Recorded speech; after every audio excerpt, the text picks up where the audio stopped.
Amo na. Yes. Oh, nagchat-chat na din ako. Guys, nag-tea na ba kayo dyan? So, perfect morning po sa lahat. Sa mga nasa VNC Zoom or FB Live later perhaps. Thank you so much for your time sa VNC team.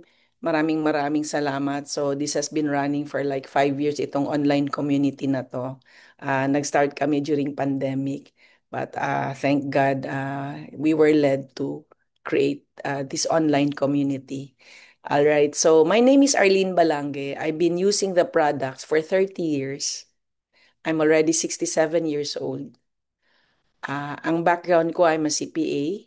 I did my master's in AIM. I did all that and I used to work in SGV. Then I decided to uh, do part-time stuff like teaching accounting sa Lasal. So that's where I met Herbalife. So nung una po, wala po akong balak mag-business. But I got amazing health results, including my daughter. And so that's what got me into just really knowing more and more about the products and the company. So amazing lang si Lord. Kasi talagang nililid ka niya to something na doon ka niya gustong, yun yung gusto niyang gawin mo. And now I understood na kaya niya ako dinala sa Herbalife because itong role ko every Sunday, mas makilala ninyo ang Panginoon. Okay? But I have always have a disclaimer, hindi po ito relihiyon, but it's more about emotional, mental, and spiritual growth, no? Okay, so I met this guy, si Jim Rohn, in my first extravaganza. Sabi niya, to live a great life is to serve the many. We all deserve that life. You deserve that life because you are created in His own image and likeness. So just remember your life today is a result of the things you know and the decisions you made and actions you took 5, 10 years ago. So I just want to encourage you, just like my life's journey, whether it's Herbalife or not, yung laging growth mindset, no? So open your heart, open your mind, and then just learn what will help you have a better life. And ang better life is not static. It changes, it evolves. So just have to really keep growing and learning. And yun yung realization ko na sometimes hindi mo siya alam, hindi mo rin siya alam na hindi mo siya alam pag hindi ka open mind or lagi ka naka-fixed mindset. Okay? And ito yung uh, gift na gusto kong ma-realize nyo. Your current situation does not define who you can become for the future because there's always a lot of things to learn, to grow. Okay? And ako, hang on lang ako sa Panginoon for my life, no? So, nung nag-decide ako gawin Herbalife, I had two more babies. I was 39 and 41 years old on my last childbirth. So these are my Herbalife babies. Ngayon, they're like 25, 28 years old na. So then this quote also struck me. What you become is more valuable than what you get. And dito ko na kita na for those of you who have young children, do not let your children be an excuse na hindi ka maka-Herbalife. Kasi ang why mo, family mo.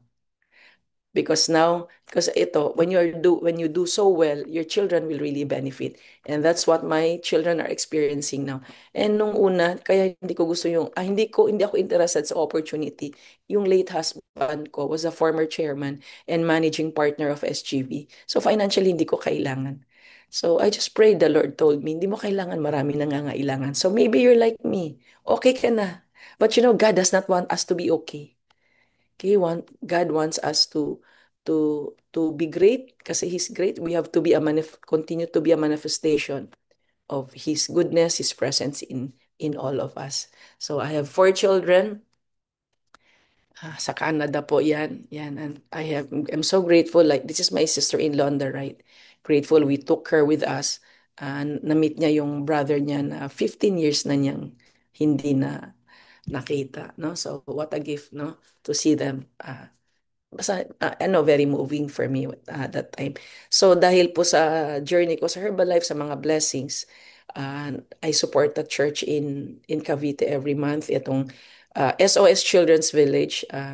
ito yung Casa Herbalife, no, na pinili ng company. So that's why we're spending our Christmas there. So sabi namin ko ng mga leaders, instead of spending Christmas, kami-kami, mga leaders, sabi ko, why don't we just go to SOS? And tama, may kantata po sila, no? That they do that once a year. So they're going to perform. So we are inviting guests, customers, distributors to join us, no?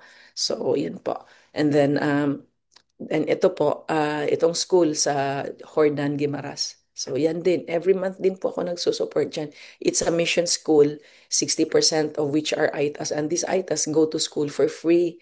Pero sobrang, hindi na nga ako nakabalik tagal-tagal na. So, sobrang, ano lang, madaming, ano ako, marami akong mga ginagawa. So anyway, I do have scholars. And sometimes hindi sa tuition, minsan sa allowance, whatever. No, but I just don't give. I just really pray kung sino yung oo ni Lord. After all, yung kinikita ko galing kay Lord yan, sa kanya yan. And one of the blessings na binigay ni Lord is yung dream ko nung maliit pa ako, yung beach house. So this is in Terrazas de Punta Fuego. Hindi lang ako nag-i-enjoy, mga distributors ko, and also the orphans. Okay? So, ito po, 7 pillars of good health po. I'll just quickly, So you have nutrition, physical activities, and you know your body is your best gym equipment. You don't have to go to a gym. Okay? Water, rest, emotional, mental health, and spiritual growth. And mahirap i-achieve yung number 5. Kung hindi ka strong sa number 5, hindi ka rin makaka-rest ng maayos. Kasi marami kang iniisip, no? So you're always magulo ang isip, very overwhelmed and things like that. Okay, so then number 6 po, we also learn the importance of community, to be in a supportive and a lot of learning. And that's why I appreciate Herbalife very much, no? Okay. Then, isa pa po, dito din sa company, dami naming inaaral. Aral kami ng aral. Kasi para maging maayos yung mga ginagawa namin. Okay. So, maganda din siya sa brain, diba? Sa cognitive functions ng brain. Okay. So, ano po, like I said, disclaimer, yung section ko is not to establish a religion. No. It's lang me sharing how I've really decided to develop a personal relationship with the Lord. And so, how do we really live what God's words are in the Bible, yung mga pangako niya, is one, we hear it. Like ngayon, you'll hear something, you'll read something on the slide, we get to study it, and then isa po, when I say memorize, at least yung ano yung gusto mong matandaan doon sa na-share ko. And then you pray about it. And then that's it, where you're able to apply. Kaya ako mahilig po akong mag ano, Ops, mag notes, no? In anything that I read. Okay, I don't rely on my memory. Kasi sayang po, nakikinig na kayo, pero if you don't take notes, okay, screenshot ka ng screenshot, ano, hindi mo din siya masyado matandaan. Then you go back to your own life, pareho ka pa rin, walang transformation. So again, this one, sabi dito, when you use the gifts that God has given you, it is an act of worship. Nung una, kala ko, when you say worship, kumakanta. Yun pala yung, kasi all of us were given seeds of greatness from the Lord.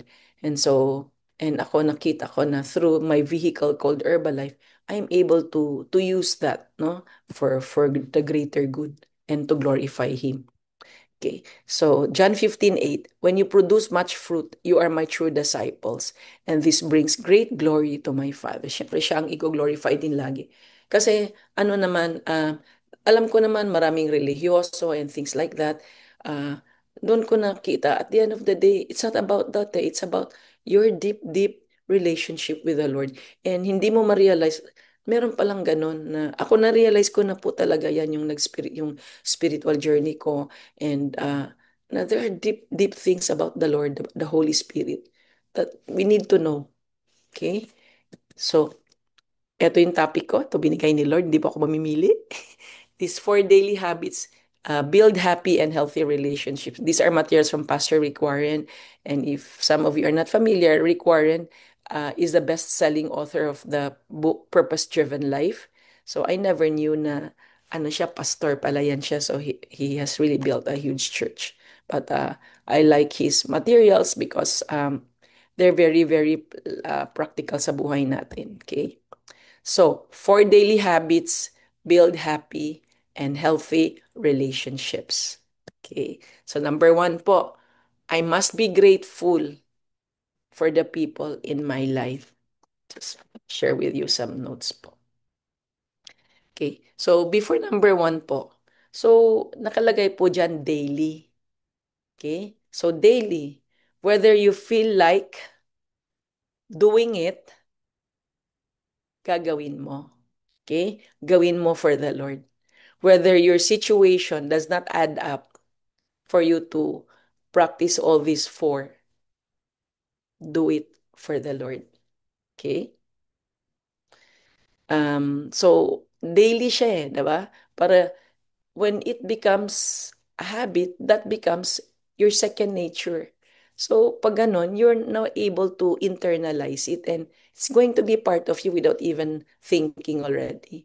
So, yung journey ko with the Lord, yung relationship ko with the Lord has helped me with that. Because talaga, the Lord will put you in front of people for you to learn. And dito sa Herbalife, because it's a people business, dami mong mamit na tao na lahat ng klaseng ugali nandyan. But, I've learned to how to work with them. I've learned what to say and things like that. Thanks sa Spirit, Holy Spirit talaga, yung wisdom talaga. Okay, so again, I must be grateful for the people in my life. And you know what also helped me? Ito wala sa notes. Ngayon lang talaga bala na talaga si Lord. Yung I always think each person is God's creation. So kahit hindi yan lovable, anak siya ni Lord eh. Like us, anak siya ni Lord. So wala tayong karapatan mag-judge. Okay? Perfect na perfect ba? Hindi ako to go through mga ganyang, lalo na may mga mag-disappoint and things like that. Tao din ako, diba? But I don't make that an excuse. I will just really quickly shift. Okay? So, yun po ha. And sorry lang for this. Like Flex 45 ng Herbalife po. Okay? Dito, you're also encouraged to do it kahit day one ka ng day one because you need to learn that daily habit to be able to get results in what you're doing. Okay? So, yun, example ko lang din yan. And then, so, dito sa number 1, okay? So, even those naka-offend sa'yo, naka-hurt sa'yo, okay? Naka-disappoint sa'yo, okay? I've learned to talk to God. Yun yung ano ko. Buntong hininga, imbis na mag-text ng habang sumasama ang loob mo, magte-text ka or what, uh, uh, I've really learned. And of course, minsan it's very overwhelming, but I thank the Lord, no? Okay, so anyway, but ano din ako na hindi ko kinikim-kim. Sinasabi ko sa tao. Okay? Uh, Things like that. So hindi ko naman din tinatago because I'm really very, very open.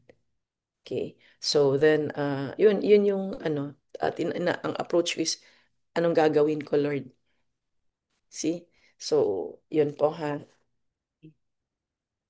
So, Philippians 1 verses 3, every time I think of you, I give thanks to my God. So, again, talagang, ito very applicable din sa Herbalife business kasi tayo in Herbalife, we have to really be very intentional with valuing people and giving value. Kaya nga hindi tayo nawawala sa mga trainings para we keep learning and we give more value to people and people appreciate that. Okay po? Okay, then, ito pa pala, Philippians 1 verses 5. I thank God for the help you gave me. So I know there are people in your life na super grateful ka na nilagay ni Lord. But, yes, it's they're great, be grateful nga. But again, it's so hard to be grateful for people na naka-offend, naka-hurt. Diba? Yung gano'n na hindi ginagawa yung na-disappoint ka, things like that. But, andyan, grace ni Lord. Okay? So, yan po. Before I continue, naalala ko tuloy yung spiritual mom ko, si Pastora May. Pag mag-asawa, sabi niya, pag nagagalit daw si Pastor Rolly, ah, kinakantahan niyang, I love you, honey. O, di ba? So, kung meron kang ganyang mga situation, di kantahan mo asawa mo, kantahan mo anak mo, i-love mo. Kaya na-learn namin sa family namin with my children na every end of a conversation, whether it's face-to-face or sa text, the last phrase is always, I love you. I love you, Achi. I love you, Shan. Kahit yung casual conversation, like now, Shannon is staying with me now kasi nire-renovate yung bathroom nila sa McKinley. So, at the end of any kind of conversation, nasa kusina kami, nasa whatever, just, yun kami, yung phrase na I love you. And magiging second nature mo yun if you're really feeling the love of the Lord. Kaya nga po, I really want to encourage all of you, make time, no, to find ways to deepen your relationship with the Lord. Kasi when you feel His love, because He created you to love you, so when you feel that love, sobrang yun din yung lalabas sa bibig mo. Okay? So the next daily habit, I need to pray with joy for the people in my life. Again, ha? Basta everything talaga in relationships, do it for the Lord. Kasi gagrasyahan po talaga kayo. Okay? Wag na mag-analyze anong ginawa, i-chat, wag na. Okay? Kasi I can tell you, sa'yo din yan, ikaw din yung magbi-benefit kasi nagtanim ka ng maganda. Okay? I always remember this. Hurting people hurt others. They're hurt. Kaya nasabi nila yon, nagawa nila yon. They're hurt. So, ako, ang favorite word ko lagi is, help me understand. So, like sa mga distributors ko, because having the biggest organization sa Philippines, lahat ng klaseng tao nandyan, but they're all God's gift to me. Okay? So, lahat ng people that you cross path with, they're God's gift to you. So, di ba pag gift, iba-value, hindi yung basta itapon mo. And na-learn ko talaga yung judging. Kasi I have learned to live a life of excellence. So, iba yung standard, yung talagang always I give my best. And that's been the culture of my family. Yung late husband was also like that. So, hindi yung living a life of excellence na nasa ka, hindi. Talagang you do your best. You do your best all the time. Okay po? So, Philippians 1 verses 4, I always pray for you and I make my request with a heart full of joy. So, ayan. So, kami na-trained kami sa prayer perimeter namin ng early morning, 4:40 a.m. But it's worth it. Eh. Unahin talaga si Lord. Uh, pinagpipray namin mga tao din. Okay? And of course, mga anak ko sa Herbalife. And lahat yan. Okay? And sige, mamaya meron pa akong sasabihin pero later pa. Okay? Nauna na yung utak ko. So let's all read this together and really feel it. Ha? Remember, lahat ng Bible verse, ang mahalaga, you receive the spirit of those words. Kasi they're all divine inspiration sa mga sumulat. So, later I'll tell you about sinong sumulat ng Philippians na book, no? So, later. So, and this is my prayer, Philippians 1 verses 9 to 11, that your love may abound more and more in knowledge and depth of insight, so that you may be able to discern what is best and may be pure and blameless until the day of Christ, filled with the fruit of righteousness that comes through Jesus Christ, to the glory and praise of God. Kaya when I received Jesus as my Lord and Savior, kala ko nung una religion, hindi naman pala. You become His new creation. No, lagi mo kasama si Holy Spirit. So, yung mararamdaman mo talaga yung love niya. Okay? Yung ano na day after day, yung comprehension mo, yung feel mo sa love niya, deeper, wider. So, sobrang walang hantungan. Okay?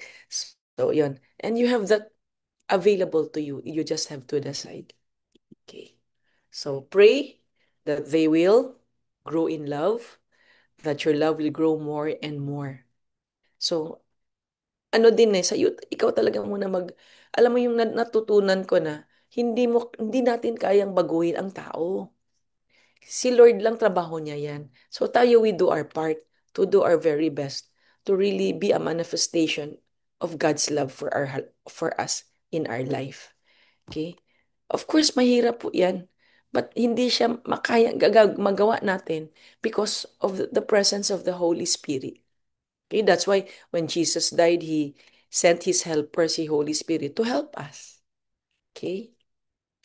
So, when we also pray so that they will also make wise choices. Yan.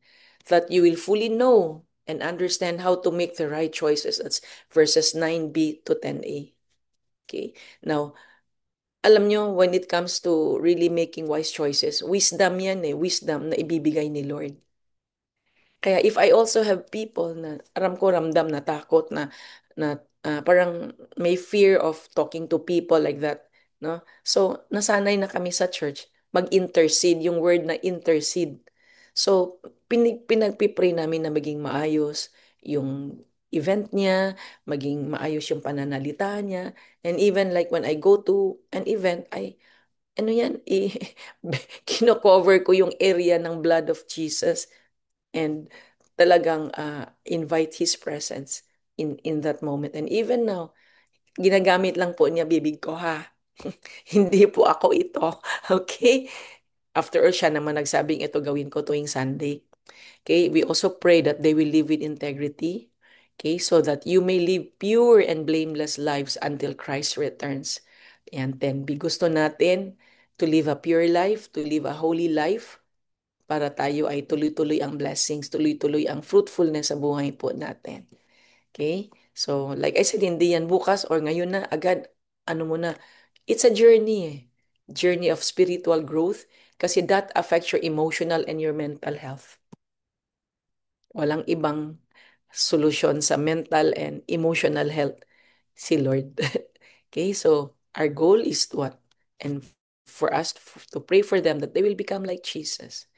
And verses 11, that you will be filled with the fruit of righteousness that comes through Jesus Christ to the glory and praise of God. Kaya yun din ako, I'm very mindful. Like in anything that I do, and because I'm in Herbalife, anything that I do, I want to do things that will glorify Him. Hindi ako. Kung may na-achieve ako, it's not me. I glorify the Lord. And sana po, yun din yung masanay din kayo na lagiging lifestyle. Kasi sobrang grabe talaga blessings niya. Kaya ngayong quote kanina ni Jim Rohn na to live a great life is to serve the many. I realize Herbalife is the best vehicle to serve people because you will be in contact, we come across people from all walks of life, and each of them are all God's creation. And you have that opportunity as you grow spiritually, then you'll have more emotional, mental health. Ma-impact mo yung tao, hindi lang sa produkto, but yung totality ng tao. Kasi you also cannot give what you do not have. And so dito, ang learnings nyo, hindi lang sa product, lahat, all areas of your life. Okay, so next po, we pray. Sige, nabasa ko na pala yan. Okay, so next po, Galatians 5, 22 verses 23. I'm looking at my notes.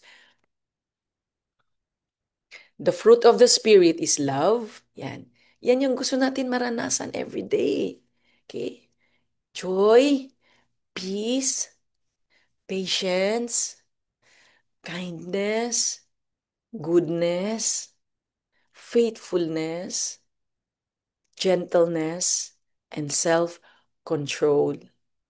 Kaya for me, my prayer perimeter in the morning, imbis na pagising dati cellphone o iniisip mo na problema mo, ano naman gagawin ko sa Herbalife, Word of God po muna talaga. So sobrang na-develop ko.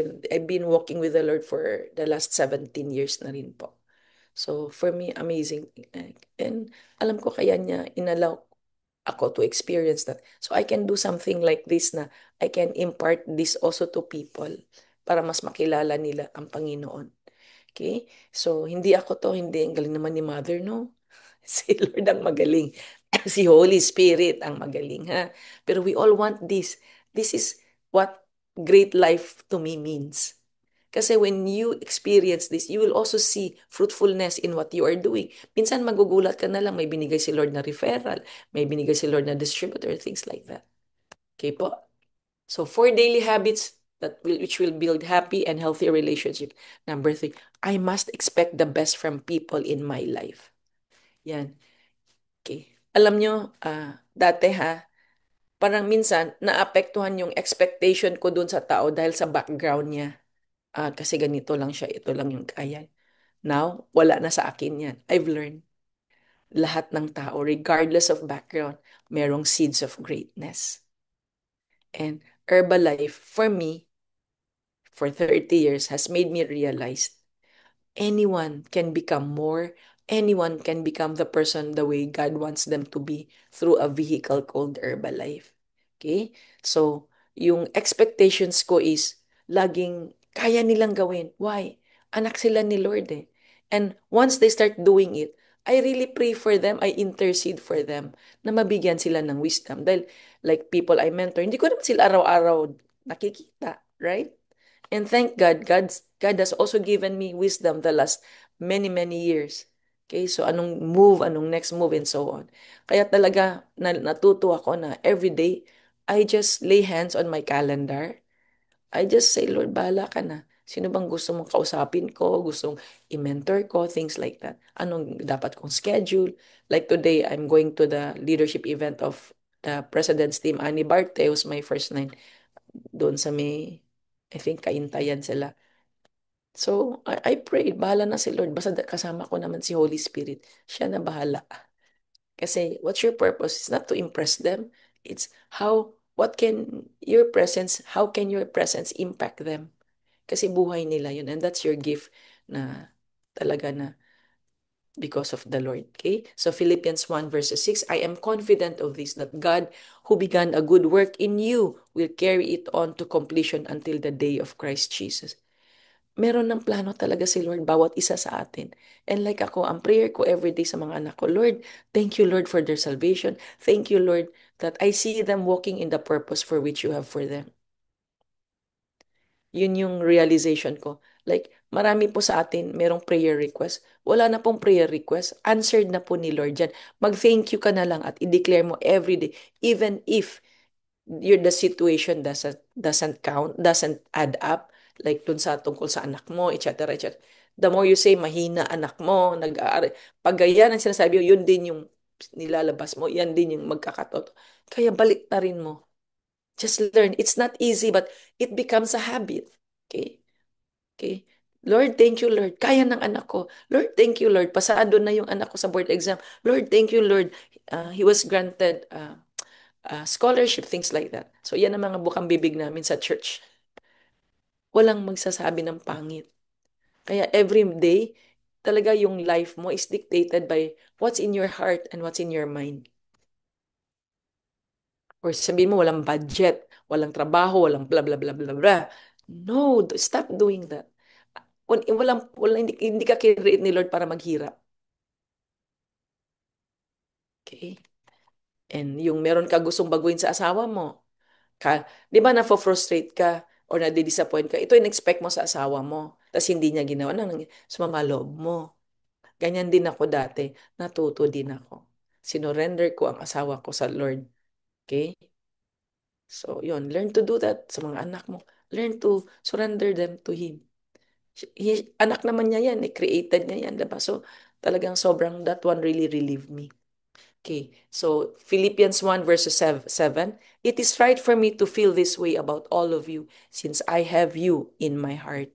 Okay, so yung concern ni Paul who wrote the book of Philippians, alam mo kahit na si Paul nasa prison very uncomfortable, very grabe na condition, pero naggumawa pa siya ng book, yung Book of Philippians na all about joy, all about love. Okay? So, love lang. Ano nga unconditional love. At hindi natin magawa yon sa mga tao. Family natin, asawa natin, kamag-anak natin. If wala tayo, hindi natin nararamdaman ang love ni Lord. And how you do that? You have to start and decide to walk with the Lord every single day. Learn more about Him. Okay?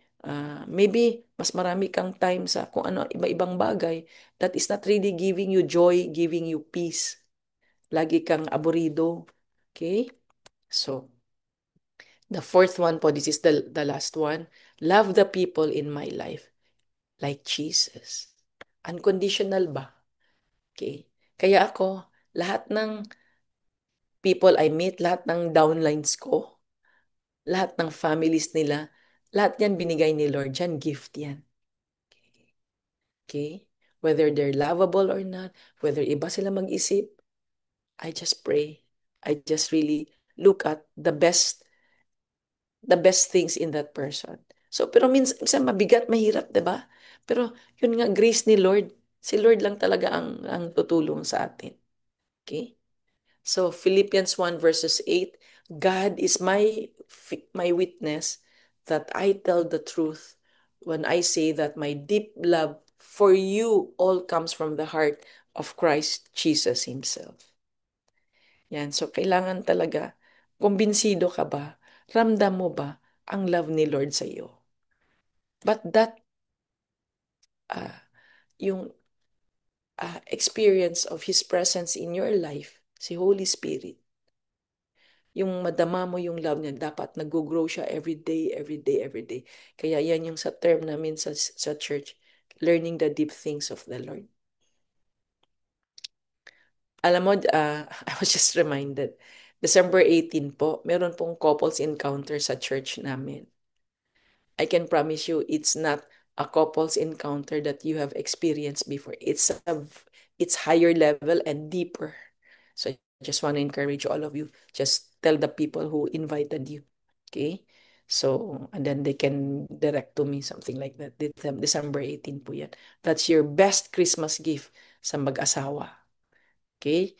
And ang sabi din, if your husband is abroad, you can still attend.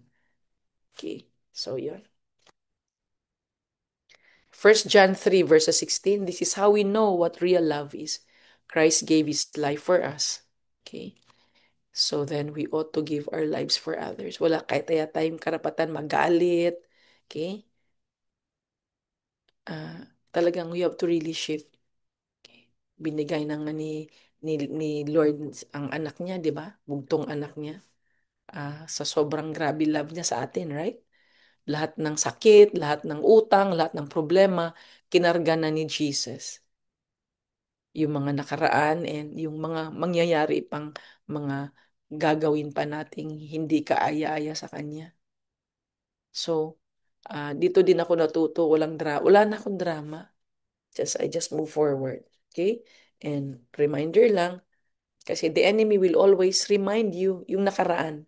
So, yung nakaraan na ginawa ng taong naka-hurt, alam mo yun, ibabalik niya yan sa iyo eh. But you have to be aware of that. Okay? He will really deceive you para mas lalong masira yung relationship. Okay? Yung mga sasabihin niya sa'yo. Those are all lies. Remember, anak din sila ni Lord. Give sila ni Lord sa'yo. Okay? So sa inyong mga mag-asawa, pag nagagalit ang asawa nyo, kantahan mo ng I love you, honey. O yan. Alam ko, tawang-tawa na si Tin ngayon dyan. Okay? Kasi naka-attend si Tin nung sessions na yan. Okay? Wow. Ano na? Tapos na. Okay. O, pwede ko ba makita mga phases ninyo? Yan. I hope you learn something today. Lagi naman tayo, laging may nalalearn, right? Okay, so ano lang, let's just pray first. Lord, wonderful Father, maraming salamat for this wonderful day, gift of life, Lord. Thank you for the supernatural blessings and miracles, Lord, that await all of us today. Thank you so much for your unconditional love. And Lord, thank you for the families who are here and yung mga manunood pa mamaya sa FB Live or yung mga nanonood na. And Lord, lalo na din my VNC team, Lord, who have really sacrificed and really commit to serve this community. And we know na minsan hindi madaling gumising ng maaga, things like that. But we are very committed all for the love of you, O Lord. We want you to be glorified. And for those of you po na you have not really experienced accepting Jesus as your Lord and Savior, I just want to invite you. I'm not going to force you. And when you do that, you want to be a new creation of God. Kasi when we were baptized, we were babies, hindi naman natin alam anong magiging hantungan natin. But now, you're an adult, you can make decisions. This is for you to be intentional in really knowing Him more and more. So, wonderful Father, I come before you. Please forgive me sa lahat ng mga ginagawa ko. Remind me, Lord, reveal to me ano yung mga kailangan kong isurrender sa iyo, things that I've done wrong, that things that have grieved you, O Lord. Cleanse my heart, Lord, so that I can be worthy of your presence, Lord Jesus. And mula ngayon, Lord, I just want you to be my Lord and Savior. I want you to just guide me every single day of my life. Change me, Lord, change me so I can glorify you.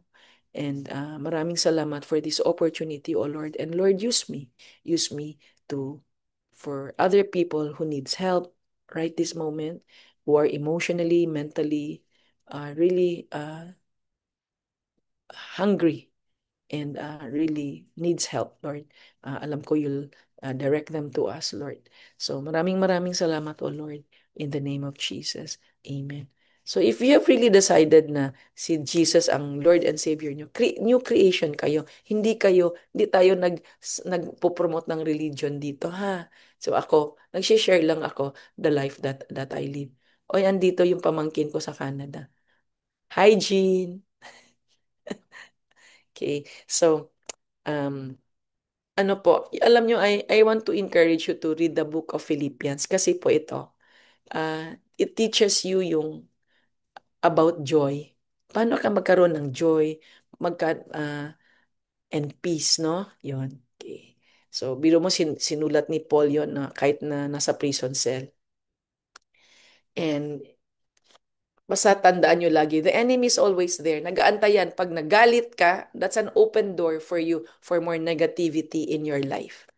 All right? So, gusto natin to develop peace, yung ano lang, calm the light they call it. I have some notes. Okay? Yung steadfast sense of peace, pleasure, and well-being that we can only find through a personal relationship with the Lord, with the Holy Spirit. Okay? So, sabi nga sa Nehemiah 8 verses 10, the joy of the Lord is our strength. Okay? Yung courage, lahat yan. Yung doing your very best is yan yung for galing yan sa grace ni Lord. Okay? So learn to rejoice in the midst of difficulties because your strength comes from Him and yung happiness is based on what happens, but joy is a fruit of the Holy Spirit who dwells in us. Alam nyo, yan yung nararanasan ko every day. Kaya ako, basta I just let Him lead me. Okay, and I can promise you if you do that, if you walk with Him every day, lagi kang intentional na andyan siya, kasama mo siya, you call on Him sa ginagawa mo. And this one din, never, never think, ang galing-galing mo.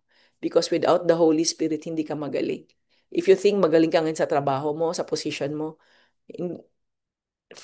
do not forget the Lord gave you that skill, that talent, that potential. All right. So, I guess I'm done. Okay, tatakbo na ako sa Tanay. Thank you so much. Mother, Uh, mag-ask ka po ng testimony. Ay, oo nga pala, lagi ko nakakalimutan. Oh. Nagmamadaling umalis. Sige. So, sino pong gustong mag-share? Kahit lang 1 minute, 2 minutes, how the Lord has blessed you this week. Alam niyo, pag nahiya kayo, hindi niyo ina-acknowledge na ginawa ni Lord yun sa'yo. And the enemy is just telling you, wag ka mag-testify, wag ka mag-testimony. So, do not tell me walang binigay sa yung grasya ang Panginoon this week or hindi ka lang naging aware, hindi ka naging intentional na ito ginawa pa ni Lord. Hindi ikaw ang galing-galing. Or let's say you received your promotion. Have you really thanked the Lord for that? For the talent that He gave you? So, sino pong mag-share? Walay mag-share? Asan ako mga taga Bohol? Taga taga Cebu. Kasi alam ko meron dyan. Sinong gustong mag-share? Raise hands lang. O, Aster daw. O, taga Bohol gyud. Aster, may buntag.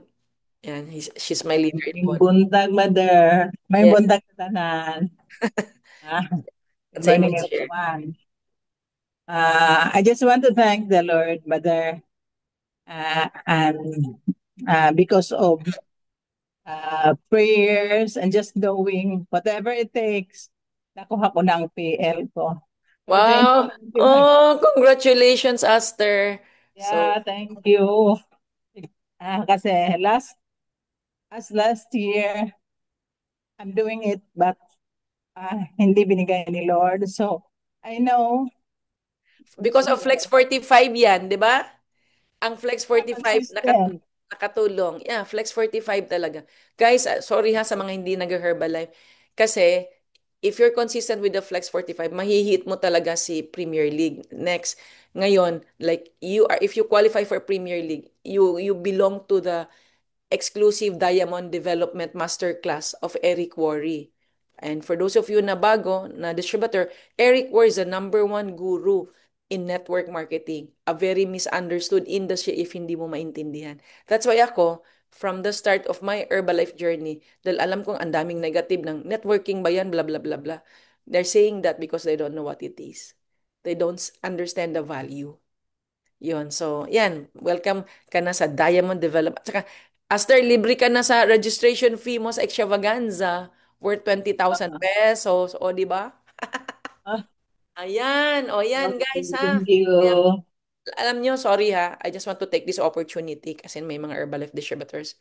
You know, I learned, uh, you want your 2026 to be more of you, more of your results in your life.